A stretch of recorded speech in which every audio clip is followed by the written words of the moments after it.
man, it is powerful. It just screams. It's telling you, please give me more throttle. Hey guys, this is Ahmad FPV. Thank you for tuning into my channel. In this video, I'll be reviewing the Diatone GT R349. This thing is very fast, as you've probably heard. It goes over 100 miles an hour, and I can confirm that it is really quick. It's also a lot of fun to fly, but I did struggle with it in the beginning. I've had it for about 2 weeks now. Well, not this drone. I've had two of these. The first one that I bought, I updated the firmware to the newest one, which was Betaflight 4.02. I re-put all the stock tunes back on it, took it out, plugged in a 4S LiPo, which is actually this LiPo right here, the RDQ 850-75C 4S. As soon as I touched the throttle and took off, it went to the moon. It vibrated like crazy, and it just went straight up. I had no control over it. I disarmed, it fell. Thankfully it fell straight down, and it fell on the battery. Now the battery was squished, but that wasn't the biggest problem. I had burnt 3 of the motors, which was a bummer. That was the first flight. So, you know, being a drone addict, I went ahead and bought another one, and this one, which is this one right here, and I updated the firmware again.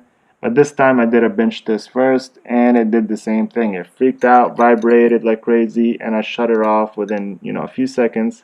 But the motors were scorching hot. So I decided not to mess with that firmware. I downgraded to the 3.05, put the stock pits back on it, and took out and flew it. It flies pretty good. This is not the stock tune. The stock tune was absolutely horrible. The PIDs just seemed really high on it, so I lowered the PIDs. I messed around with it a little bit. I couldn't get it the way I wanted. I went on YouTube, and I believe it was Andy RC. I used his PIDs, and they were really good. The only thing I changed, which I will flash the PIDs on the screen, the only thing I changed was the anti-gravity gain. I bumped it up, I believe, to 8 or 9, but now it's flying much better. On the stock tune, it wobbled like crazy. You punch the throttle, and the nose will just wobble in the FPV footage, and it wasn't very smooth at all. Or when you're turning, it was just wobble like crazy. And the motors were constantly super warm, which is never a good thing. And it's okay for them to be warm, but not super hot, which they were super hot. Also, I changed this to an XT60. I don't think it even makes a difference, but that's just because I had these batteries laying around, and they are XT60. Great batteries, by the way. I changed the power output to 200 milliwatts through the smart audio, and it did make a huge difference on the FPV signal. It was a little bit of a struggle to plug in the RXXR. Well, not to plug it in, to install the RXXR, because you just barely have enough room. I don't know if you can see that in the footage. I just put a piece of double-sided tape and put it on top of the VTX, and it's sticking in there pretty good. And also, that's the only spot I can find where it does not affect the camera angle. I can still tilt the camera up and down as much as I want. So I did record some footage with this drone. I did some line of sight and some DVR footage. So let's go ahead and take a look at that, and we'll come back to this. So, this arm, put in angle mode. It hovers very smoothly. I can hear a D-term oscillation, but I mean, I couldn't get rid of it at all. Let's try a little throttle punch. Yeah, this thing's got some serious power. Let's do that. Let's do one more, and it's gone. It's really quick. Takes a while to fall down. I'll come back. It's very floaty. Oh man, it is powerful. It just screams. It's telling you, please give me more throttle. It is a little hard to control. It carries a lot of weight into the turn. It's a little hard to stop it. It's probably the weight of the 4S 850. Maybe it's a little heavy. But man,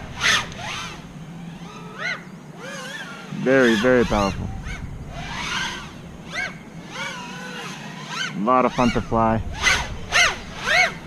This is not the stock tune. This is a tune I got off of NDRC. I've tried a couple different tunes. The tunes that came with it was absolutely horrible. And MD RC's tune was the best.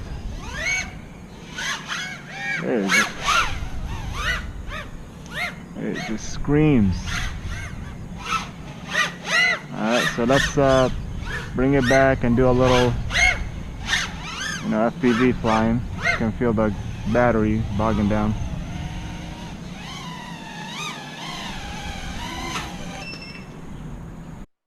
So this DVR footage is recorded through the FHARC HDOs, and just want to say off the bat, this footage doesn't do it justice.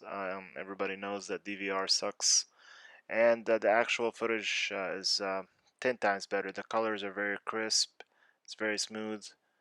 The camera on it is very good. This thing is a lot of fun to fly. It's very powerful. It flies exactly like a 5-inch. It's just not as smooth. You can do all the tricks with it. You know, definitely faster than many 5-inches that I've tried. I really enjoy it. It's so small and nimble, and it just gets up to full speed really quick. Only thing is, here's a throttle punch. You can tell it just vibrates a little bit. I can't get rid of that vibration. The nose bobbles up and down.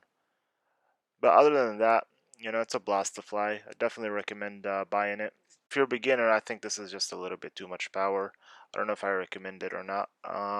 I know I would have struggled with it if I was a beginner, especially, you know, with installing the receiver, also changing the PIDs a little bit. But if you're up for it, then this would be a great experience, especially if you're looking for the 5-inch feel, but having only 240 to 250 grams flying through the air, which is much less intimidating than a 5-inch. So in conclusion to this review of the Diatone GT R349, I would say it's a great drone.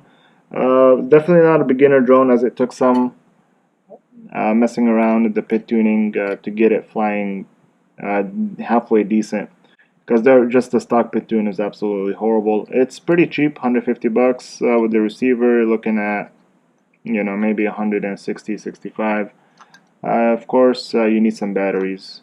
I really like these RDQ 4S 850 batteries. They've been doing good for me for this drone. I do not recommend that you update the firmware. I had horrible luck with it. I am not new to Betafly. I'm not new to PID tuning. Now, I am not sponsored by anybody. I only have 130 subscribers, so everything I say about this is my actual opinion, and it's everything that I've experienced with it.